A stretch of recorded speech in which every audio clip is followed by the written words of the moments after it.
Hi guys, welcome to our YouTube channel Iconic for MBBS. So in this video I will talk about how to study for NEET PG from third year. Maximum students को ऐसा ही feel होता है कि अभी से क्यों stress ले for the exam, अभी सिर्फ थर्ड ईयर के सब्जेक्ट में फोकस करते हैं एंड इंटर्नशिप में सोच लेंगे. However, हमारे इंटर्नशिप का स्केड्यूल इज एक्सट्रीमली अनप्रिडिक्टेबल. उस एक साल में it becomes extremely difficult to manage academics as well as the hectic duties. So third year में we have 4 subjects and उसमें से भी maximum subjects are small subjects. तो अगर हम अपने second and अपने final year के थोड़े थोड़े subjects को भी third year में include कर देते हैं तो हमारे लिए it will be extremely helpful in the long run. How to approach?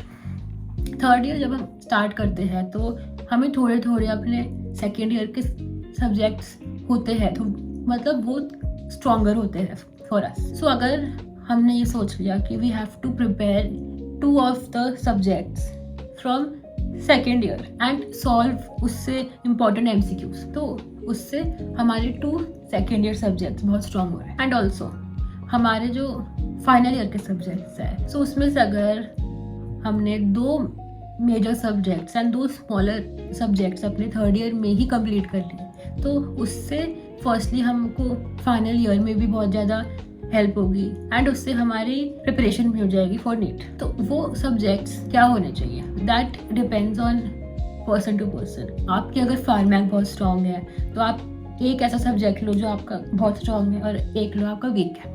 For example अगर आपकी फार्मैक स्ट्रॉन्ग है तो आपने ये किया कि फार्मैक को आपने और स्ट्रॉन्ग बना लिया. सेकेंड, अगर आपको लगा कि आपकी पैथो वीक है सो आपने उसको अपने थर्ड ईयर में इंक्लूड करा कि आपने उसको इतना स्ट्रॉन्ग बना लिया कि आप जब उसको इंटर्नशिप में स्टडी करोगे तो आपको इतना टाइम उसमें डिवोट नहीं करना पड़ेगा. और final year subjects, so final year में you have to choose 2 major subjects and 2 smaller subjects. Smaller subjects तुम कोई भी चूज कर सकते हो, ऑर्थो, डर्मा, रेडियो, एनेस्थीसिया, जो भी अपने चॉइस से. मेजर सब्जेक्ट्स में से either you can choose surgery और you can choose obs. Surgery और ऑब्स इसलिए बिकॉज सर्जरी और ऑब्स का काफ़ी रिलेशन पैथो से भी होता है, स्पेशली सर्जरी.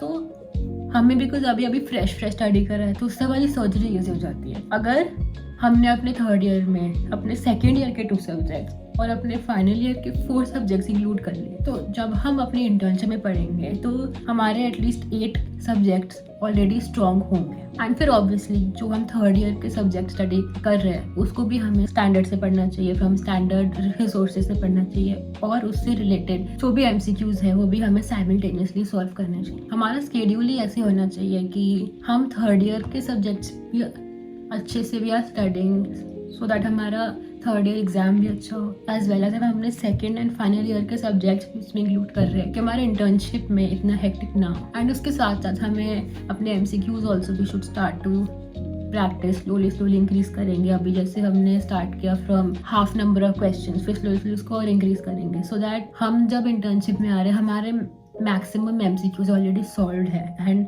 हमें बस उसमें इम्प्रूवमेंट्स करनी है. हम ऐसी सिचुएशन चाहते नहीं है कि इंटर्नशिप में हम जस्ट स्क्रैच से स्टार्ट करें. ये स्क्रैच से स्टार्ट करने का time is third year. Third year में ही हमें अपने मैक्सिमम सब्जेक्ट्स को स्ट्रॉन्ग करना है. This time will not repeat. And internship में हमें ऐसा फील लेना चाहिए कि ओ आई होप मैंने थर्ड ईयर में अच्छे से स्टडी कर लिया था या फिर आई होप मैंने थर्ड ईयर में और सब्जेक्ट्स भी स्टडी कर लिए थे. So it is highly advisable to follow our strategy. So I hope you enjoyed the video and don't forget to subscribe.